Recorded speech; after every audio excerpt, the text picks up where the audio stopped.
حضرت ذوالقرنین رضی اللہ تعالیٰ عنہ کو۔ اللہ تعالیٰ نے انہیں زمین میں اقتدار دیا تھا۔ 4 لوگ دنیا میں ایسے ہو چکے ہیں جنہیں اللہ تبارک و تعالیٰ نے پوری دنیا میں اقتدار دیا، ایک وقت میں پوری دنیا کا ایک ہی بادشاہ۔ 2 مسلمان تھے، 2 کافر۔ مسلمانوں میں حضرت سلیمان علیہ السلام اور جناب ذوالقرنین علیہ السلام، اور کافروں میں بخت نصر اور نمرود۔ یہ 2 لوگ ہیں جنہیں اللہ نے پوری دنیا میں اقتدار دیا، اور پھر اس کے بعد آنے والے وقت میں اللہ تعالیٰ امام مہدی کو سارا اقتدار عطا فرمائے گا پوری دنیا کا۔ حضرت ذوالقرنین کے بارے میں 2 روایات ہیں، ایک تو یہ ہے کہ وہ نبی تھے اور ایک یہ ہے کہ نہیں وہ ولی تھے، لیکن مجھے حضرت مولا علی شیر خدا رضی اللہ تعالیٰ عنہ کا قول ملا ہے جس میں آپ نے فرمایا ہے کہ نہیں وہ نبی نہیں تھے، تو اس لیے میرا نظریہ یہی ہے کہ وہ اللہ کے ایک نیک بندے تھے۔ اللہ نے انہیں پوری زمین میں اقتدار دیا۔ وہ ایک مہم پہ نکلے، ان کا ارادہ بنا کہ میں ذرا دنیا کا چکر لگاؤں، تو انہوں نے سفر شروع کیا کہ میں دیکھوں ذرا سورج غروب کہاں ہوتا ہے۔ تو فرماتے میں پہنچا، بڑا گیا، لیکن میں اس مقام تک پہنچ گیا جہاں سورج غروب ہوتا ہے، تو پھر میں نے دیکھا کہ ایک سیاہ کنواں ہے جس کے اندر جا کے وہ چھپ گیا ہے، لیکن رب کریم کی اس حقیقت تک میں پہنچ سکا نہیں۔ پھر آپ فرماتے ہیں کہ میں آگے نکلا تو مجھے ایک قوم کے بارے میں بتلایا گیا جو بڑی خونخوار قوم تھی، بڑی خونخوار، اس کو یاجوج اور ماجوج کہا جاتا ہے۔ یہ قوم اتنی خونخوار تھی کہ یہ درندوں کو بھی کھا جایا کرتے تھے، اتنے لمبے چوڑے ان کے قد تھے، اتنے زیادہ طاقتور تھے کہ سانپ اور بچھو بھی کھا جاتے تھے۔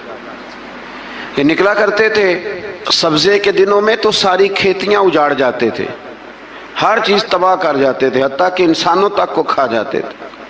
تو حضرت ذوالقرنین جب وہاں پہنچے تو اللہ تبارک و تعالیٰ نے انہیں ان مظلوم لوگوں کا مددگار بنایا جن پر یاجوج اور ماجوج کی قوم ظلم کرتی تھی۔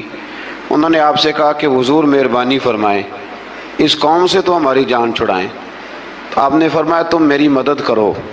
انہوں نے کہا حضور کس طرح؟ فرمایا بس جسمانی طور پر میری مدد کرو۔ تو آپ نے پھر وہاں ایک دیوار بنائی، ایک دیوار لوہا کاٹ کر، سیسا پگھلا کر، پتھر ڈال کر ایک بڑی موٹی تازی دیوار بنائی، اور اتنی اونچی بنائی، اور پھر اس کے چاروں جانب آگ جلائی تاکہ وہ لوہا اس طرح پگھل جائے کہ وہ دیواروں کے ساتھ چپک جائے، تاکہ کوئی آدمی پیر رکھنا چاہے تو پیر رکھ کے اس پہ چڑھ نہ سکے۔ آپ نے وہ دیوار بنائی۔ اب اس قوم کا حال یہ ہوا کہ وہ اس کے اندر قید ہیں، وہ صبح جب اٹھتے ہیں تو اس کو توڑنا شروع کرتے ہیں، توڑتے رہتے ہیں، تو جب شام ہوتی ہے تو ان میں سے ہر روز ایک شخص کہتا ہے اتنی رہنے دو، باقی کل کریں گے۔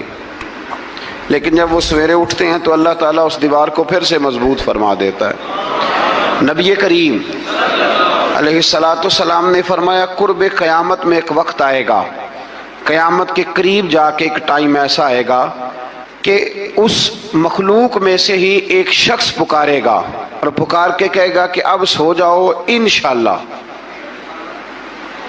اللہ ان کی زبان پہ جاری کہے گا اب سو جاؤ اور سویرے انشاءاللہ یہیں سے شروع کریں گے۔ تو فرمایا وہ چونکہ انشاءاللہ کہیں گے تو پھر اللہ تبارک و تعالی اگلے دن اس دیوار کو وہیں پہ رکھے گا جہاں رات کو انہوں نے اسے چھوڑا تھا۔ اگلے دن وہ توڑیں گے تو دیوار ساری ٹوٹ جائے گی، اور پھر اللہ تبارک و تعالیٰ کا فضل ہوگا تو مسلمان کی طرف وہ بڑھیں گے، وہ قتل و غارت کریں گے، پھر سے وہی درندگی کریں گے، تو پھر حضرت عیسیٰ علیہ السلام ان کے لیے دعا کریں گے۔ تو دعا کا یہ حال ہوگا کہ ان کے وجود پر کچھ ایسی چیزیں برآمد ہوں گی جن کی وجہ سے وہ مر جائیں گے، ختم کر دیے جائیں گے، قیامت کے قریب جا کے وہ دوبارہ آئیں گے۔ اس کے بعد پھر اللہ تبارک و تعالیٰ نے سورہ کہف کی آخری آیات میں 7 سمندر اور ان جیسے اور بھی آ جائیں، فرمایا 7 سمندر ہوں اور ان جیسے اور بھی آ جائیں اور مل کر وہ روشنائی بن جائیں تو میرے رب کے کلمات ختم ہونے سے پہلے سمندر ختم ہو جائیں گے۔ اور آخری آیت میں اللہ تعالیٰ نے فرمایا کہ اے رسول صلی اللہ تعالی علیہ وسلم آپ کہہ دیجئے کہ میں تمہاری طرح ہی ایک बशर हूँ, अना बशरुम मिसलकुम, मैं भी तुम्हारी तरह एक। अब मिसलकुम का बहुत सारे लोगों ने तर्जमा अपनी तरह का कर लिया है, हालांकि हुजूर सल्लल्लाहु ताला अलैहि वसल्लम ने फरमाया कि बशर होने में मैं तुम्हारी तरह हूँ, रसूल होने में तुम्हारी तरह नहीं, अल्लाह का हबीब होने में तुम्हारी तरह। और वो ये जो मैं कह रहा हूँ ना नहीं, तो ये सही बुखारी के लफ्ज़ हैं। हुजूर ने फरमाया अय्युकुम मिसली, कौन है तुम में जो मेरी तरह हो, ये सही बुखारी के लफ्ज़ हैं। अल्लाह तबारक व तआला समझने की तौफीक अता फरमाए। फिर इससे आगे सूरह मरियम शुरू होती है। इस सूरत में अल्लाह तबारक व तआला ने हज़रत ज़करिया अलैहिस्सलाम का जिक्र फरमाया है कि वो लावलद थे और बुढ़ापे की उम्र को पहुंच चुके थे। उन्होंने अल्लाह ताला से औलाद की दुआ की जो इनका और आले याकूब का वारिस हो, तो अल्लाह ताला ने उन्हें बेटे की बिशारत अता फरमाई जिसका नाम उन्होंने याहया रखा, बल्कि ये नाम उन्होंने पहले से रख लिया था, याहया नाम उन्होंने पहले से रख लिया था। मुझे अब लोग किस सेंस में मसला पूछते हैं ये नहीं मुझे बता, लेकिन मुझसे एक दोस्त ने कुछ दिन पहले पूछा कि पैदाइश से पहले बच्चे का नाम रखना जायज़ है, तो मैंने उन्हें कहा कि हाँ, आप सूरह मरियम पढ़ेंगे तो आपको अंदाज़ा होगा कि हज़रत ज़करिया ने बेटे का नाम पहले ही रख दिया था, क्योंकि उन्हें यकीन कामिल था कि रब करीम मुझे बेटा ही अता फरमाएगा। तो हज़रत याहया अलैहिस्सलाम को अल्लाह ताला ने बचपन में ही नबुव्वत अता की और किताब दी। इनके औसाफ ये बयान किए कि वो पाकीज़ा और मुत्तकी थे, माँ बाप के साथ नेकी करने वाले थे और सरकश नहीं थे। इन पर सलाम हो जब वो पैदा हुए, और इन पर सलाम हो जब उनकी वफ़ात हुई, और क़यामत के दिन जब उन्हें उठाया जाएगा। इससे मालूम हुआ कि नबी करीम अलैहिस्सलाम पर या किसी भी नबी पर सलाम भेजना और उस दिन पर सलाम भेजना जिस दिन अल्लाह ताला ने उन्हें पैदा फरमाया है, ये कुरान मजीद से साबित है। यानी आप ये कह सकते हैं कि जिस सुहानी घड़ी चमका तैबा का चाँद, उस दिल अफरोज सात पे, दिल अफरोज सात पे तो ये ऐने कुरान मजीद है कि जिस दिन वो पैदा हुए उस दिन उन पर सलाम। अल्लाह ताला समझने की तौफीक अता फरमाए। फिर इससे आगे चलकर हज़रत मरियम सलामुल्लाह अलैहा का जिक्र है कि उनके पास फरिश्ता आया। हम तीसरे पारे में भी उनका जिक्र पढ़ आए, फिर एक आधा और जगह पे भी इशारतन किनायतन उनका तज़किरा आया कि उनके पास फरिश्ता इंसानी शक्ल में आया, और फरिश्ते ने आके कहा कि मैं आपको बेटे की बिशारत देने आया। कहने लगी मेरे पास कैसे बेटा आएगा, मुझे तो किसी मर्द ने छुआ ही नहीं। तो फरमाया रब ऐसे ही करता है जब वो किसी काम का इरादा फरमा लेता है। तो हज़रत मरियम के यहाँ अल्लाह तबारक व तआला ने हज़रत ईसा अलैहिस्सलाम की विलादत फरमाई। हज़रत ईसा बग़ैर बाप के पैदा हुए और हज़रत आदम अलैहिस्सलाम गैर माँ बाप के पैदा हुए। तो ये अल्लाह की कुदरत की निशानी है।